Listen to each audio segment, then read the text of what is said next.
Assalamualaikum warahmatullahi wabarakatuh. Bu hadirin hadirat jamaah subuh Masjid Nur Huda yang berbahagia. Syukur alhamdulillah pada pagi yang cerah, sejuk dan berbahagia ini kita kembali dapat hadir berkumpul di dalam ruangan Masjid Nur Huda ini, dan alhamdulillah kita semua masih dalam keadaan sehat walafiat zahiran wa batinan.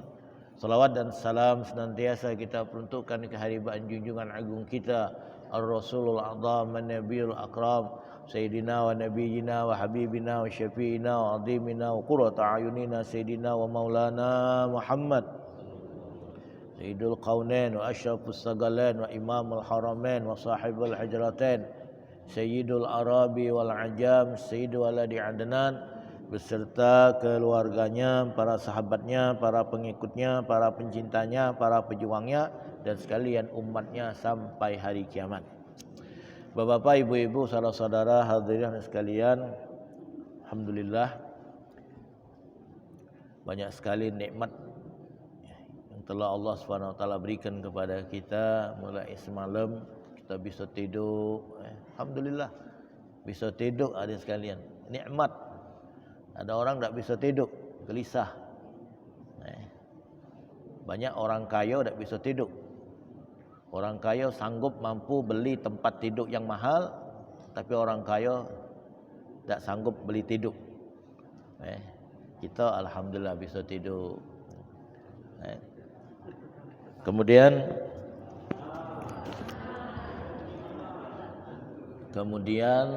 bisa bangun tidur. Bisa bangun tidur, alhamdulillah nikmat. Ada yang sekarang belum bangun-bangun tidurnya, masih tidur. Bahkan ada yang tak bangun lagi. Kita alhamdulillah, ya Allah. Kemudian sudah bisa tidur, bangun tidur. Kemudian kita bisa melaksanakan sholat subuh berjamaah. Alhamdulillah. Ada yang sudah bangun sekarang tapi belum sholat subuh. Masih sibuk ngurusi motonya, sibuk ngurusi mobilnya, sibuk ngurusi usahanya, sibuk ini, sibuk itu, belum sempat solat subuh itu. Dan alhamdulillah sudah solat subuh tadi, kita baca wirid pula, kita zikir. Nikmat, ini nikmat. Ada orang dia solat subuh, tapi tak sempat lagi zikir, tak sempat lagi wirid, bahkan tak sempat lagi baca doa. Ada baik salam kanan, salam kiri, Allahumma lantas jalan. Kita salam kanan, salam kiri, Allahumma antas salam. Oh, alhamdulillah. Wirid. Wirid. Kita baca wirid tadi, zikir, doa. Kemudian sekalian selesai solat subuh, selesai wirid, selesai zikir, selesai doa, kita masih mantap di masjid. Duduk di halaqatul ilm. Ada yang tak sempat. Tak sempat. Karena kesibukan ni. Maklum. Kalau tak sempat kerana kesibukannya, maklum. Yang gawat lagi tu sungkan. Sungkan, malas. Balik dah. Balik baik. Ini. Nah, kita alhamdulillah ya Allah. Semoga Allah tambahkan lagi pada kita nikmat-nikmat yang lain. Amin ya rabbal alamin. Hadirin sekalian, mengenai tentang masalah nikmat ini, Sayyidina al-Imam al-Masyariq wal Magharib As-Sadillah al-Ghalib Sayyidina Ali bin Abi Talib karramallahu wajhah, beliau berkata, an-ni'am sittatu asya' al-Islam wal Quran wa Muhammadur Rasulullah sallallahu alaihi wasallam wal afiyah was sitru wal ghina 'anil nas. Sayyidina Ali bin Abi Talib karramallahu wajhah berkata, nikmat itu ada 6 perkara. Nikmat itu ada 6 perkara. Ini yang sebenar-benar nikmat. Hadirin sekalian, ini kelebihan Sayyidina Ali. Yang pertama, beliau termasuk satu-satunya sahabat yang dipanggil dengan Al-Imam, Imam Ali bin Abi Talib. Belum pernah kita dengar Imam Abu Bakar Siddiq, Imam Umar bin Khattab, Imam Utsman bin Affan, tapi Imam Ali bin Abi Talib. Kemudian yang kedua, ujung nama beliau itu kalau sahabat dengan radhiyallahu an. Radhiyallahu an artinya semoga Allah meridhoinya. Nah, untuk Sayyidina Ali ditambah lagi radhiyallahu an dan wa karramallahu wajhah. Arti karramallahu wajhah ini semoga wajahnya dimuliakan oleh Allah. Jadi kalau sahabat yang lain cukup dengan radhiyallahu an, Sayyidina Ali ditambah lagi karramallahu wajhah. Semoga wajahnya dimuliakan oleh Allah. Hadirin, Sayyidina Ali mendapatkan kemuliaan karena 3 ini karramallahu wajhah ini. Yang pertama beliau hadirin dua sebab. Yang pertama beliau sejak lahir sampai meninggal beliau tidak pernah berbuat syirik, tidak pernah menyekutukan Allah. Beliau termasuk orang yang pertama kali masuk Islam dari golongan anak-anak. Dan beliau hadirin sejak kecil sampai besar, sampai tua, sampai meninggal belum pernah melihat kemaluannya. Makanya wajahnya Sayyidina Ali bin Abi Thalib dimuliakan oleh Allah Subhanahu wa taala. Nah, ini Al-Imam Ali bin Abi Thalib radhiyallahu anhu karramallahu wajhah berkata, "An-ni'am sittatu asya'." Nikmat itu ada 6 perkara. Ini nikmat yang sebenarnya. Yang pertama adalah al-Islam. Nah, nikmat Islam. Kita menjadi orang Islam ini hadirin nikmat. Nikmat luar biasa. Yang jelasnya orang Islam itu tenang. Orang Islam itu nyaman. Orang Islam itu selalu diberikan oleh Allah SWT kebahagiaan dalam hidupnya. Kalau kita dalam hidup ini belum merasakan ketenangan, kenyamanan, kebahagiaan, tapi yang kita selalu rasakan kegelisahan, kesumpekan, keresahan, kegalauan, berarti ini Islam kita belum benar. Islam yang ada pada diri kita ini belum benar. Islam sudah benar, cuman Islam yang ada dalam diri kita ini mungkin kurang atau belum benar. Nah, maka kita betul-betul belajar ilmu Islam. Cuman belajar ilmu Islam ini jangan belajar dengan Syekh Google. Syekh Google bukan tak boleh buka Google, boleh. Silakan, tapi tetap kita ada mursyid, harus ada guru yang membimbing. Kalau kita cuma buka Google doang, lalu apa yang kita buka, kita baca, kita jadikan sandaran, jadikan pegangan. Nah, ini keliru.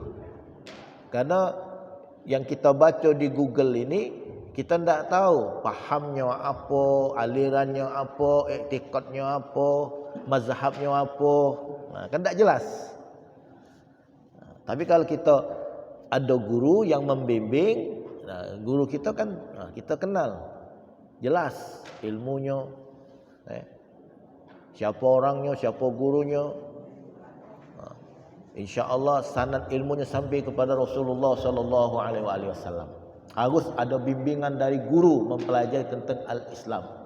Nah, kalaupun kita buka Google, kita buka, boleh nanti kita diskusikan dengan guru kita. Ustaz, aku buka Google masalah ini, jawabannya ini Ustaz. Oh, ini pahamnya lain. Ini pahamnya paham mazhab Hanafi. Ini aliran Syiah. Oh, ini Wahabi ini. Jadi ada bimbingan. Kalau dikatakan guru itu buat kacau ini. Dikatakan oleh Al-Habib Utsman bin Abdullah bin Aqil bin Yahya, man syaikhuhu kitabuhu fal khata' aksar min sawabihi. Siapa yang gurunya adalah kitabnya, kalau sekarang ini siapa yang gurunya adalah Google-nya, maka kesalahan yang akan dia dapati lebih banyak daripada benarnya. Yang lebih tegas lagi dikatakan oleh Syekh Abi Yazid Al-Bustami rahimahullah, man lam yakun lahu syaikhan fa syaikhuhu syaitan. Siapa yang tak kata guru di dalam membimbingnya mengenai pemahaman terhadap al-Islam ini, maka gurunya adalah syaitan. Jadi kita ni harus tahu siapa guru kita, siapa murabbih kita. Yang mengajar kita tentang tata cara solat, tata cara wuduk, mandi wajib, puasa, haji, tata cara amal ibadah kepada Allah, tentang masalah keimanan. Ini siapa guru kita. Jadi kita harus betul-betul memahami masalah ini supaya benar Islam kita. Benar Islam kita.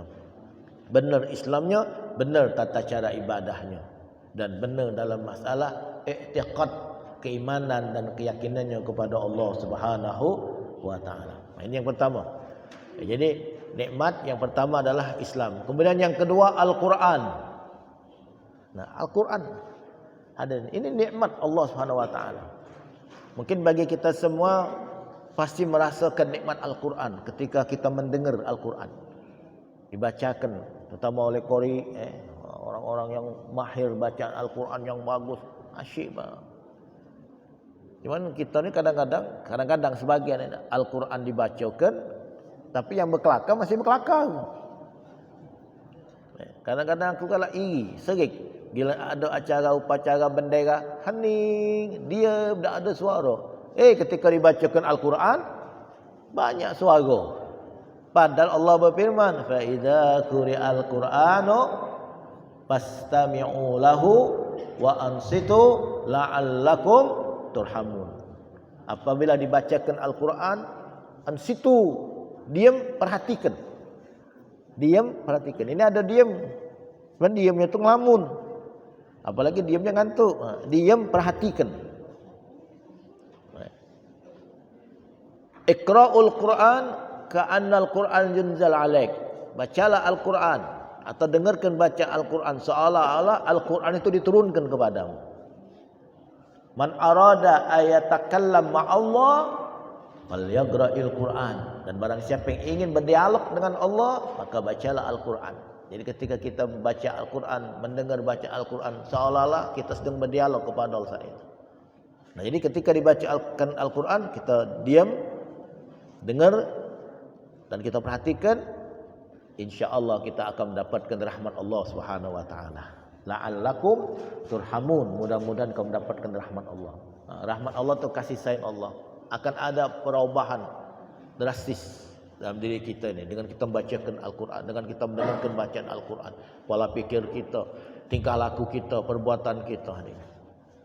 Jadi setelah kita keluar dari majlis itu, ada perubahan-perubahan. Sebaliknya, kalau dibacakan Al-Quran, kita cerita, kita kelakar, kita tidak memperdulikan ayat-ayat yang dibaca itu. Ini lawan daripada rahmat, laknat. Jadi kalau di saat orang baca Al-Quran, kita tidak memperhatikan, na'udzubillah, kita akan mendapatkan laknat Allah Subhanahu wa taala. Hadirin, ada satu ulama, saya sebutkan namanya, masya-Allah, ketika ada satu acara, selesai acara kan makan. Nah, waktu makan ini oleh keluarga, mungkin panitia atau siapa, dia setellah Al-Quran, ngaji. Sedang makan ini, tahu-tahu diputarkan kaset ngaji. Berhenti ustaz ini. Stop kiai ini makan.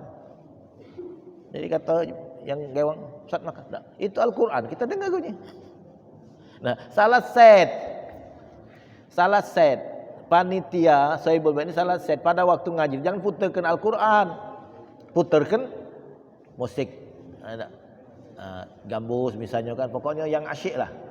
Jadi menambah selera makan. Jangan bacakan Al-Quran. Hadirin, ada lagi ini.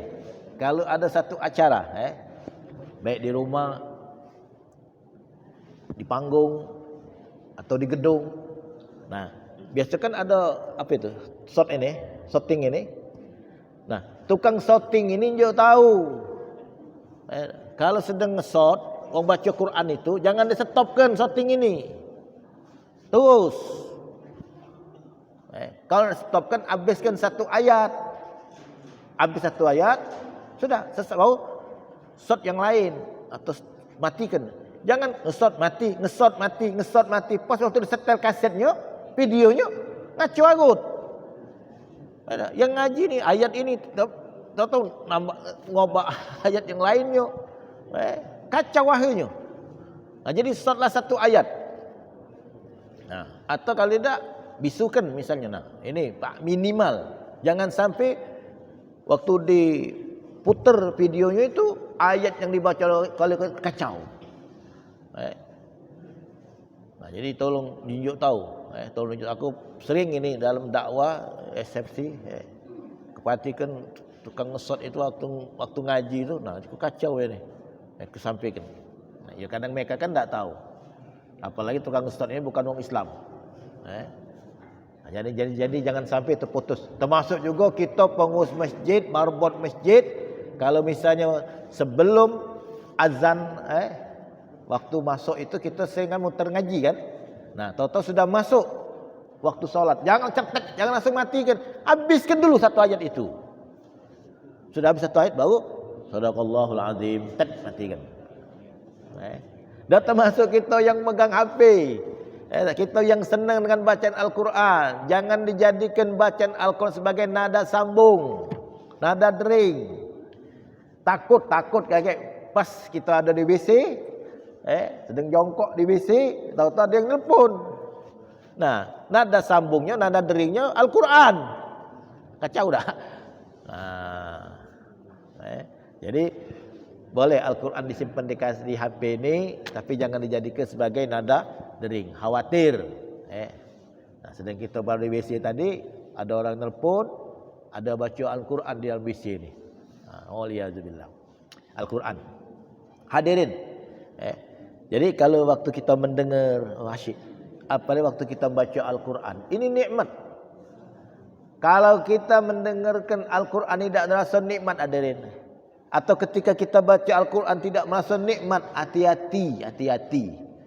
Khawatir kita termasuk orang munafik. Sebab hanya orang munafik yang tidak senang dengan bacaan Al-Quran. Orang munafik tidak senang dengan bacaan Al-Quran. Kalau kita senang mendengarkan bacaan Al-Quran, senang baca Al-Quran, alhamdulillah. Kita mohon kepada Allah agar Allah karuniakan kepada kita selalu membaca Al-Quran. Baik waktu pagi, siang, sore, malam. Pokoknya ya Allah, kita mohon dalam satu hari kita baca Al-Quran. Tidak ada malam berlalu kecuali kita baca Al-Quran. Bila perlu hadirin kita mohon kepada Allah pada saatnya, ketika malaikat maut datang mencabut nyawa kita, mudah-mudahan pada saat itu kita sedang baca Al-Quran. Ini ibu-ibu, ada orang di Tiga Ulu, berapa tahun yang silam ini, orang Tiga Ulu, seorang ibu habis maghrib dia baca Quran di rumahnya. Ini yang ceritanya lakinya sama aku. Katanya Ustaz, tahu-tahu ibunya ni nguling di Al-Quran itu. Tersungkem, kalau tersungkem. Apa tersungkem ini? Tersungkung. Di dalam. Aku kira bini aku tidur punya almarhumah ini. Kalau nak tidur, dah tutup dulu Al-Quran tu. Kamar sana, tak baik. Masih weh. 3-4 kali aku tiap Ustaz, tidak katik ringgut dan aku pegang. Rupanya inna lillahi wa inna ilaihi raji'un. Dicabut rohnya pada saat sedang baca Al-Quran. Insya-Allah ini mati dalam keadaan husnul khatimah. Alangkah kebahagiaannya. Inilah salah satu mati yang indah. Kematian yang indah. Kematian yang penuh dengan kebahagiaan. Ketika baca Al-Quran, saat itu rohnya dicabut oleh malaikat. Masya Allah. Nah, kita mohon kepada Allah. Kemudian yang ketiga, nikmat itu adalah Muhammadur Rasulullah sallallahu alaihi wasallam. Nabi Muhammad. Hadirin, kita dijadikan oleh Allah sebagai umat Nabi Muhammad, ini nikmat. Nikmat, hadirin. Nabi Allah Musa alaihi salam ini apa lagi kurangnya? Beliau seorang nabi. Beliau seorang rasul. Beliau mendapatkan suhuf. Bahkan beliau juga mendapatkan kitab Taurat. Dan beliau mendapat satu kemuliaan dari Allah, dapat gelar kalimullah, wa kallamallahu Musa takliman. Kalimullah maksudnya orang yang bisa berdialog langsung dengan Allah Subhanahu wa taala. Nabi Allah Musa alaihi salam. Tapi Nabi Allah Musa hadirin masih mohon kepada Allah, minta kepada Allah, beliau berdoa kepada Allah agar beliau dijadikan salah satu daripada umat Nabi Muhammad sallallahu alaihi wasallam. Nabi Musa, seorang nabi, seorang rasul yang luar biasa, masih mohon kepada Allah, minta kepada Allah, berdoa kepada Allah agar beliau dijadikan umat Nabi Muhammad sallallahu alaihi wasallam. Nah, betapa hebat. Cuman kita ini yang jadi umat Nabi Muhammad ni tak ada terasa ini. Tak terasa nikmat. Ada lagi jemaah, "Ai Ustaz, mati Ustaz nak menurut Nabi Muhammad." Ya, kata mati yang menurut Nabi Muhammad. Lah emangnya mendak menurut Nabi Muhammad dah mati. Nurut Nabi Muhammad mati, nak nurut Abu Jahal mati. Nah tinggal kita fikir baik. Pilih nak mati nurut cara Nabi Muhammad apa nak mati nurut cara Abu Jahal. Ada ini nih. Bahkan ada ni orang-orang kita yang kata pintar-pintar gini, dah galak takut kalau diberlakukan hukum syariat Islam di negeri ini. Kacau. La ilaha illallah Muhammadur Rasulullah. Oh. Dan memang hadis kan memang kita nikmat ini kita tak terasa kalau kita berada di dalamnya hadirin. Sudah kita di luar nak baru tahu. Di tempat kita ada kuliah subuh, tidak terasa nikmat ini. Tapi di tempat lain, di masjid lain, di musala lain yang tak ada pengajian, yang tak ada ceramah, yang tak ada cawisan, yang tak ada majlis taklim, yang tak ada kuliah subuh, di situ mereka baru merasakan, oh dak lemak dan sepinan ni, gersang panas. Ini tempat yang terang, ini tak terasa kita nikmat ini. Waktu lampu gelap baru tahu. Kita punya mak bapak, ini tak terasa nikmat. Biasa-biasa baik. Pas mak bapak kita kata lagi, baru tahu. Oh, sarunian dia kata abah, tak lemak dan kata emak. Ada guru kita, ada ustaz kita, tak terasa nikmat. Pada saat guru kita tak ada lagi. Pada saat guru kita sudah pindah, apalagi kita punya guru sudah meninggal, di situ kita baru tahu, ya Allah, dak lemak dan dak kata ustaz. Oh, kalau ada ustaz dah lemak, macam ada tempat diskusi, ada tempat bertanya. Nah ini ada sekalian. Nah, jadi kita punya Nabi Muhammad sallallahu alaihi wasallam. Oh, nikmat luar biasa ini. Kalau umat Nabi Allah Isa alaihi salam hadirin dapat hadiah dari Allah berupa ma'idatan minas sama, hidangan dari langit. Umat Nabi Isa AS dapat hadiah dari Allah, ma'idatan minas sama, hidangan dari langit. Nah kita umat Nabi Muhammad, apa yang kita dapat hadiah dari Allah? Nabi mengatakan, innama ana rahmatum muhdah. Sesungguhnya aku ni adalah rahmat Allah yang Allah hadiahkan untuk kamu. Nah jadi Nabi Muhammad ini adalah hadiah dari Allah untuk kita. Walaupun kita tidak punya apa-apa sudah, tapi kita punya Nabi Muhammad sallallahu alaihi wasallam. Nah, jadi nikmat. Seperti kita punya kendaraan, kita punya motor, kita punya mobil, kita punya rumah, kita punya harta, kita punya apa. Kita mempunyai sesuatu yang luar biasa. Apa yang kita miliki? Kita punya Nabi Muhammad sallallahu alaihi wasallam. Nah, tinggal masalahnya, merasa tak kita memiliki Nabi Muhammad? Merasa tak kita ni mempunyai Nabi Muhammad? Nah, kalau kita merasa, alhamdulillah. Kalau tidak, rasakan Nabi Muhammad tu punya kita. Nabi Muhammad tu milik kita. Jadi Nabi Muhammad bukan hanya Rasul Allah, utusan Allah. Nabi Muhammad bukan hanya sebagai Nabiullah, Nabi kita. Tapi lebih daripada itu, Nabi Muhammad punya kita, milik kita.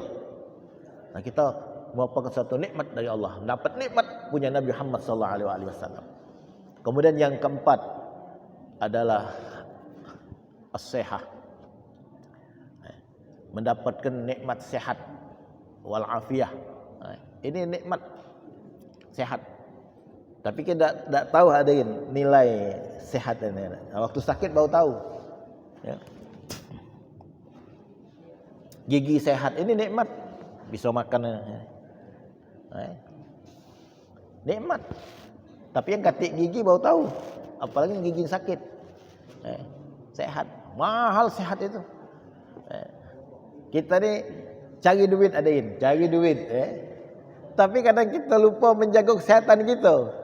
Kita cari duit tapi lupa menjaga kesihatan kita. Hanya boleh duit sakit. Habis baik. Kadang-kadang kurang pula yang kita dapat ini. Nah, jadi kita boleh usaha, boleh cari duit, tapi jangan lupa kesihatan kita. Kadang-kadang sudah keluar belum sarapan.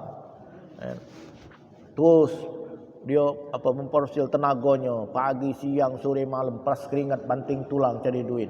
Malam-malam berhujanan, beranginan, panas matahari. Lupa kesihatan ini penting. Kadang-kadang duit belum dapat, badan sakit. Nah, ini kita jaga kesihatan kita, jaga.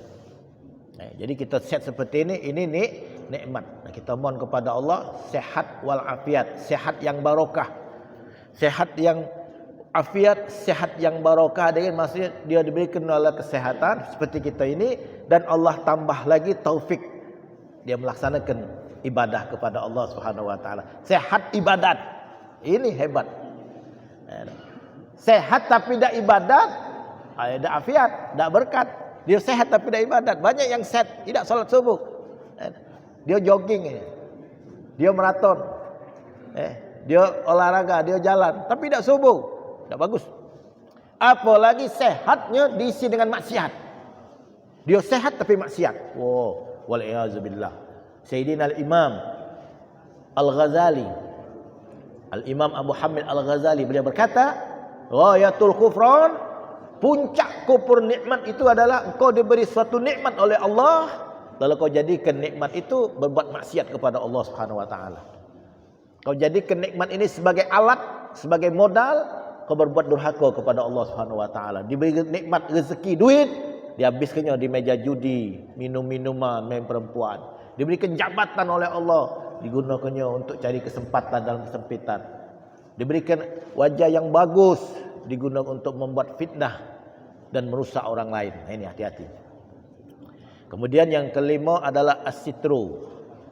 As-sitru ini ditutup oleh Allah segala aib.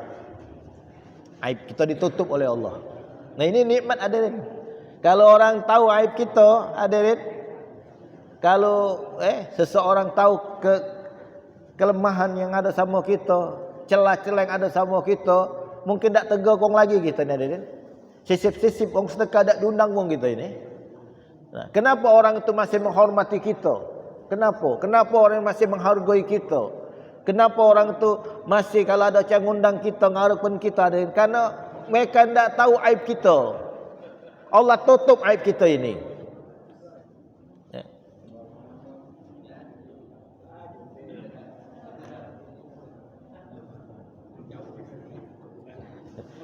Rupanya ada pengajian juga Allah sana.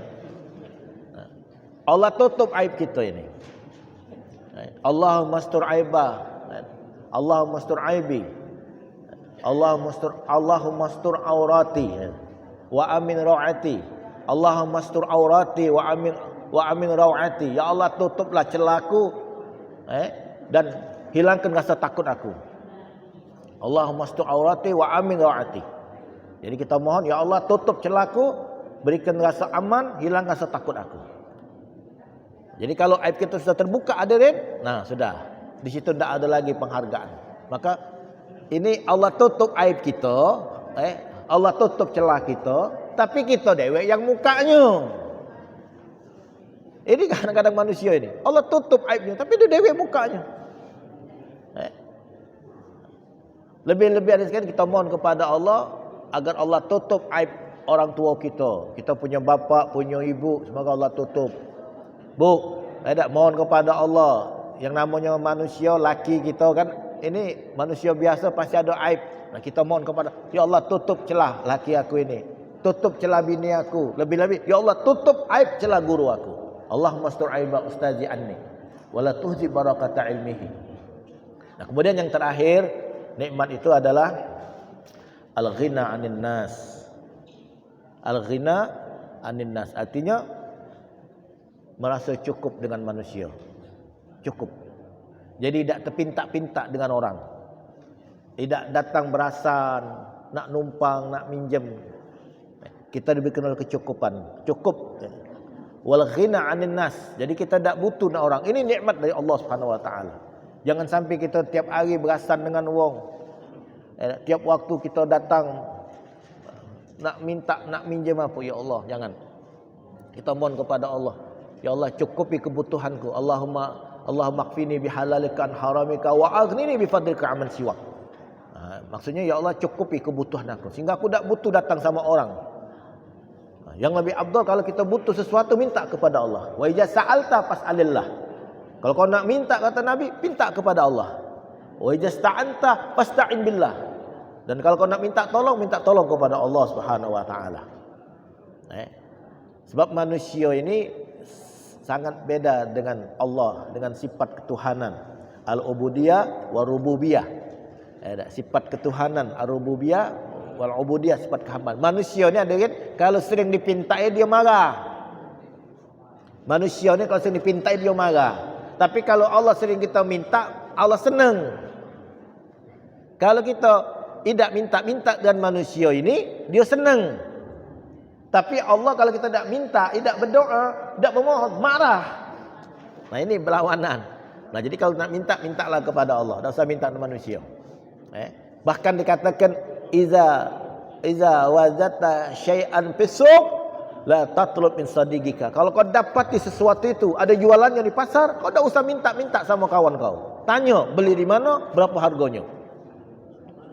Misalnya ada minyak wangi kan, dibagi, dicolet sama kita. Woi, mak bangun. Masya-Allah mak nan. Senang kita bawa ini. Tanya apa namanya, berapa harganya, beli di mana. Tak usah minta 3 botolnya.